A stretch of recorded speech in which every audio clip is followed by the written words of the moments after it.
Yeah.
A few inches later. So yun mga idol, no. So ngayong araw papalitan natin tong reverse light ng Mitsubishi Pajero Gen 2. So yung gagawin natin guys, hindi lang naman siguro sa Gen 2, pati sa Gen 3 na rin siguro sa Fieldmaster. Same lang naman sila ng tail light. So magpapalit tayo ng reverse light. Simulan na natin mga idol. So yun mga idol, so kailangan natin buksan yung pinto ng Pajero natin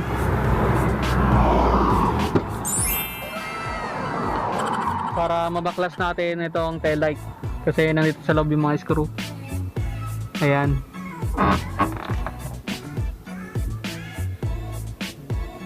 So tanggalin natin itong mga screw.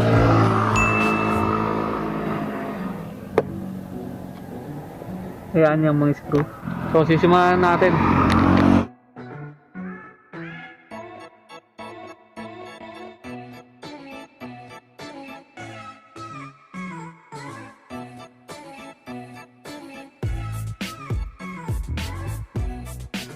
Tatanggalin lang natin itong mga idol, no? Hugutin lang natin. So yun. Kasi tatama yung tail light natin pag binaklas natin. Ayan, no? Tatama siya. So kailangan tanggalin. Iilaan nyo lang naman to mga idol. Itong tail light natin. Dahan-dahan lang kasi baka masira natin. Kasi plastic lang to.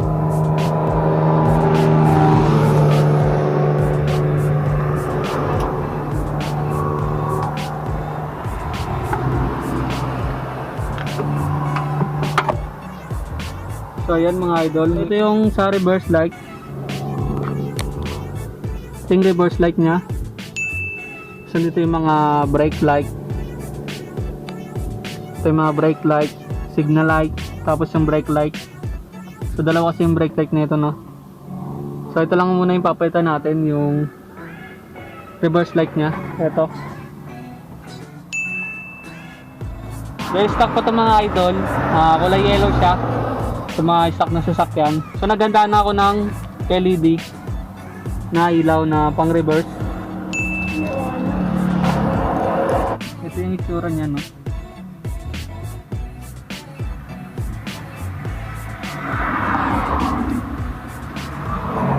Para mabaklas natin yung ilaw ng tail light na ito guys, itong socket na to, iikot lang natin to. Ayan. Counterclockwise. Tapos makita nyo na yung bulb. Para matanggal naman yung bulb, so meron kasi siyang ano, ayan. Ayan o, sa ilalim. So yung, kailangan nyo i-push muna. Push. Then ikutin nyo ng counterclockwise. So yun, hugot lang. Tapos lalagyan na natin itong LED reverse light. So ang size pala ng mga reverse light natin dito sa Pajero, 1156 yung size nya. Kasi yung ibang mga model ngayon, yung mga bagong model na, hindi na 1156 yung mga size ng mga reverse light nila. P15 na. So sasatpak lang natin. So makikita nyo yung dalawang pin na to. Ayan. Ilulusot nyo lang dito yan, no, sa butas. Ayan, dalawahan.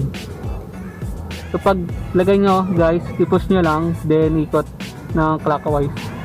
Yan, okay na siya. So sasalpak na natin siya, no, dito sa socket. Iswak nyo lang sa mga ngipin guys itong socket, kasi meron siyang ito pang lock na tatlo. So kailangan swak siya dun sa may butas. Ayan, no.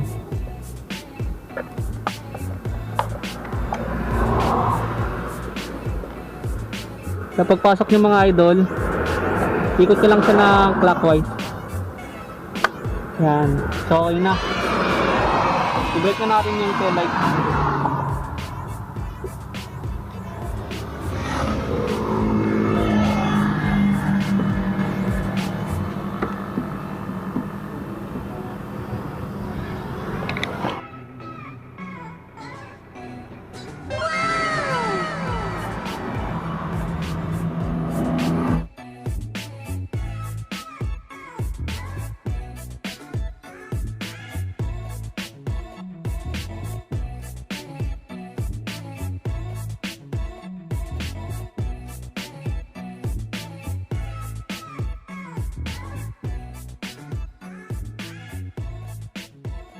So yun, okay na.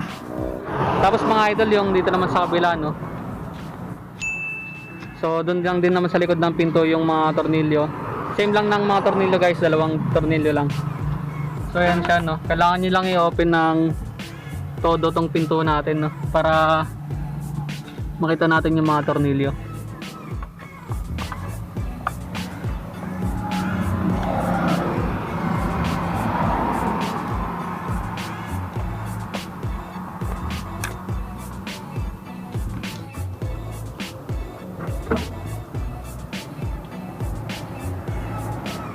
So yun mga idol, no, medyo mahirap lang tanggalin yung dito sa side, no, kasi naiipit siya sa pinto pag sinasara.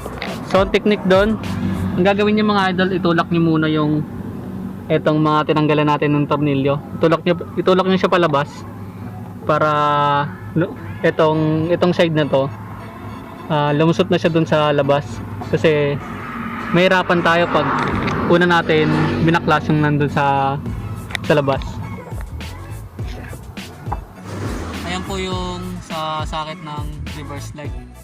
So yun lang yung huhugutin natin. Katulad ng ginawa natin kanina, tatanggalin lang natin siya, tapos papalitan na ng bulb.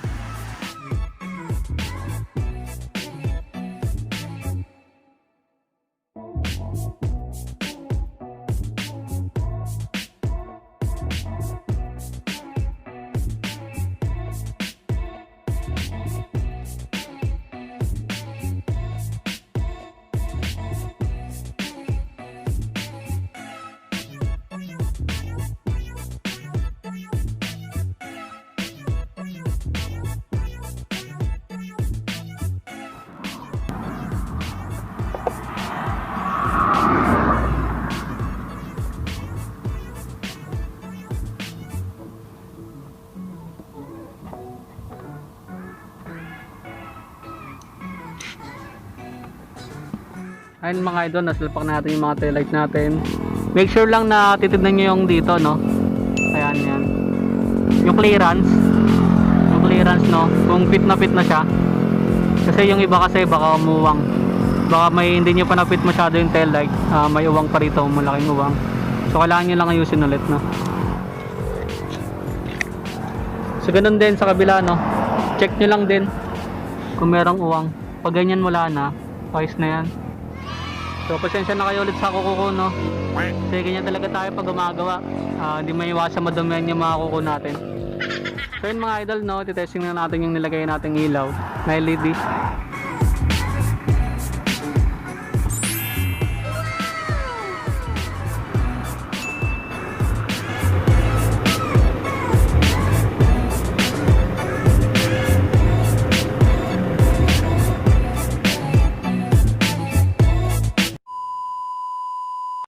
So yun mga idol, dito na po natatapos yung video natin. Sana po may natutunan kayo kahit konti. Maraming salamat po pala sa panonood nyo. Huwag niyo po sanang kalimutan mag-like, share, and subscribe. Thank you po mga idol. Hanggang sa susunod na mga video ulit natin.